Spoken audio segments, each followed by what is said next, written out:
La méthode des coûts complets, troisième partie. Nous sommes dans la phase de production et nous allons calculer le coût de production des tricycles.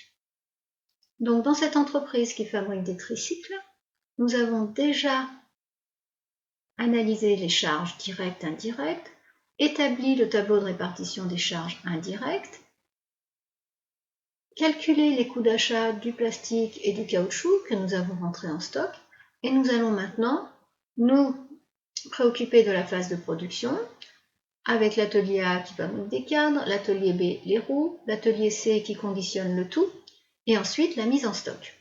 Donc, dans notre tableau de répartition des charges indirectes, nous allons nous occuper de l'atelier A, B et C. Les unités d'œuvre choisies sont l'heure de machine pour l'atelier A et B et l'heure de main-d'œuvre directe pour l'atelier C. Donc, je vous rappelle que dans l'atelier A, chaque fois qu'on utilise une heure de machine, on a 10 € de charge indirecte. Dans l'atelier B, chaque fois qu'on utilise une heure de machine, on a 5,50 € de charge indirecte. Et dans l'atelier C, là c'est chaque fois qu'on a une heure de main-d'œuvre directe, qu'on a 1,23 € de charge indirecte. Donc, pour calculer le coût de production, nous avons également des informations annexes.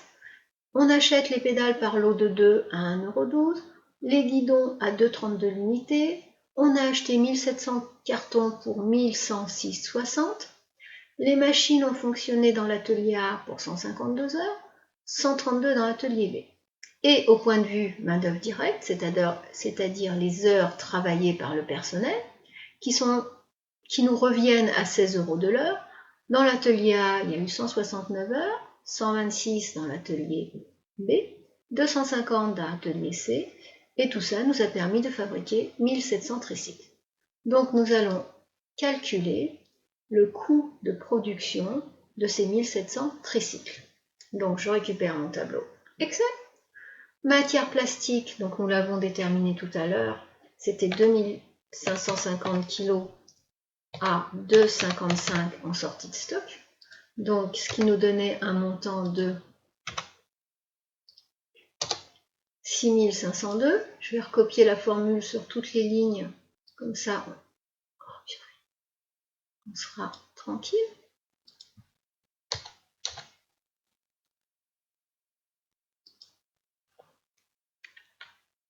Voilà, je remets mon tableau correctement. Le caoutchouc, on avait utilisé 510 kg en sortie de stock à 1,89, ce qui nous donne donc 963,90 €. Les pédales, c'est par lot de 2. On a 1700 vélos, donc il nous faut 1700 lots de pédales à 1,12 €. Les guidons, c'est pareil, il nous en faut 1700. Et un guidon coûte 2,32 €. Des cartons, on nous dit qu'on en a utilisé 1700. Et là, par contre, on me donne le coût total qui est de 1106,60 €. Ensuite, la main-d'œuvre directe, c'est-à-dire les heures travaillées par le personnel dans l'atelier. Donc dans l'atelier A, on a travaillé, ne nous trompons pas, 169 heures. Le personnel a travaillé 169 heures dans l'atelier A, 126 dans l'atelier B et 250 dans l'atelier C. Donc ces heures, elles sont valorisées à 16 €.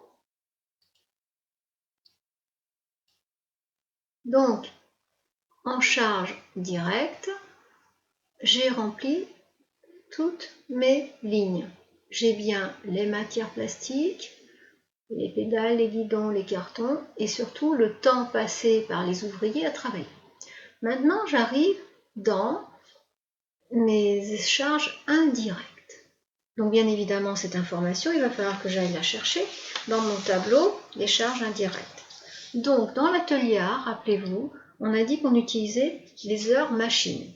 Et on nous dit que justement, dans l'atelier A, on a eu 152 heures machines.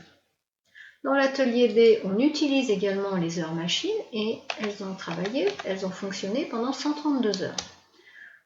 Dans l'atelier A, on était à 10 € de l'unité d'œuvre. Et dans l'atelier B, on était à 5,50. Ah, j'ai plus ma formule. Je remets.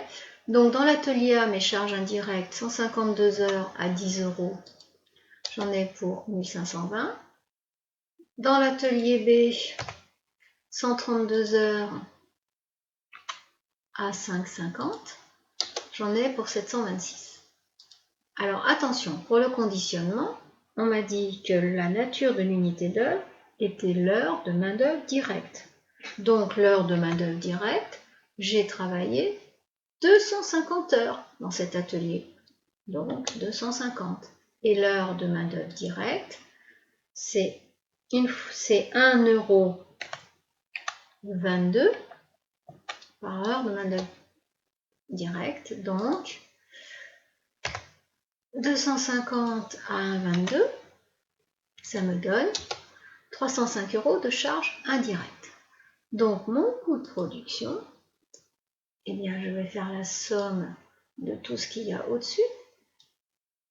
Et j'ai un coût de production pour mes 1700 tricycles de 25 692. Donc je vais chercher le coût moyen de production d'un tricycle. Donc je divise les montants par le nombre de tricycles fabriqués et j'obtiens un coût moyen à 15,11 €. Donc chaque fois que je fabrique un tricycle, mon coût de production est de 15,11 €. Hop, petit passe-passe. Voilà, donc maintenant, une fois que j'ai mon coût de production, rappelez-vous que les tricycles sont stockés avant d'être vendus. Donc il faut que je remplisse ma fiche de stock. Donc, mes tricycles, j'en avais en stock initial, j'avais 100 tricycles pour un coût total de 1660,50. Et là, je viens de calculer pour mes 1700 tricycles fabriqués un coût de 15,11 €, c'est-à-dire